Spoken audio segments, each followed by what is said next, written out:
luci e colori del lago. Ritorna il concorso fotografico Viaggiando. Continuiamo a valorizzare il nostro territorio scegliendo come tema il lago di Garda. Novità di quest'anno sarà una sezione dedicata agli alunni delle scuole.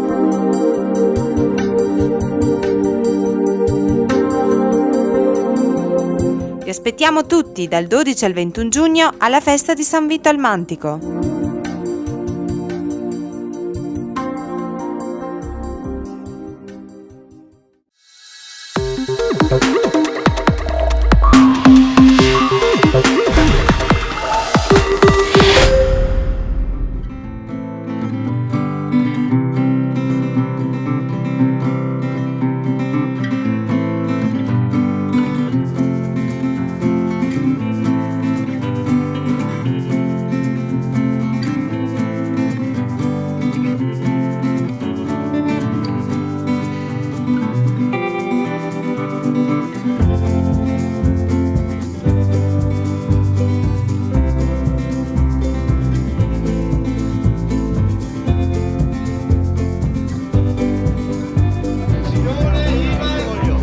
Lì un bellissimo cavedano del peso di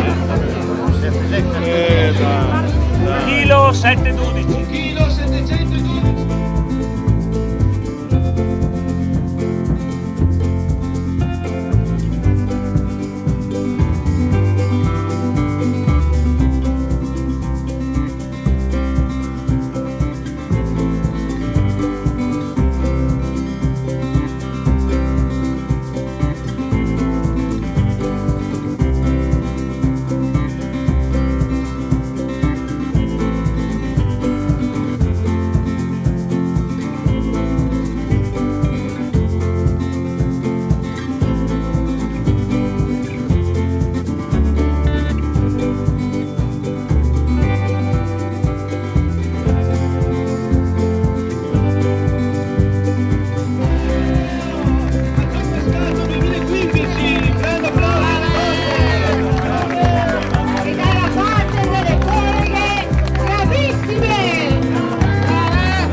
Siamo arrivati alla 40esima edizione del Carpion Trophy 2015, grande affluenza anche quest'anno, 38 equipaggi, pescato poco ma di qualità, un carpione molto bello del peso di circa 7 etti, 3 trotte e 2 cavedani, però siamo molto soddisfatti del buon risultato, comunque della buona affluenza della giornata di pesca giunta alla 40esima edizione e sarà probabilmente l'ultima dopo uno stop di 5 anni. Secondo Carpion Trophy, vittoria assoluta in occasione del 40esimo di questa importantissima manifestazione di pesca sportiva.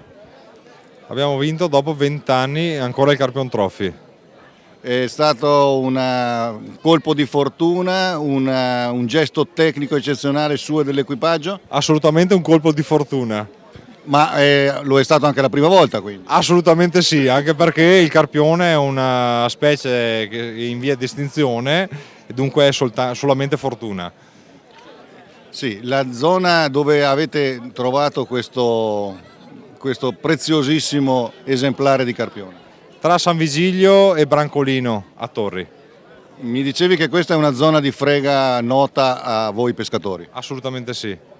E come avete poi passato la giornata? Perché avete pescato solo un pesce, no? Ma credo che a bordo ci fosse anche una cambusa abbastanza fornita. Assolutamente, assolutamente sì. Euforia all'ennesima potenza.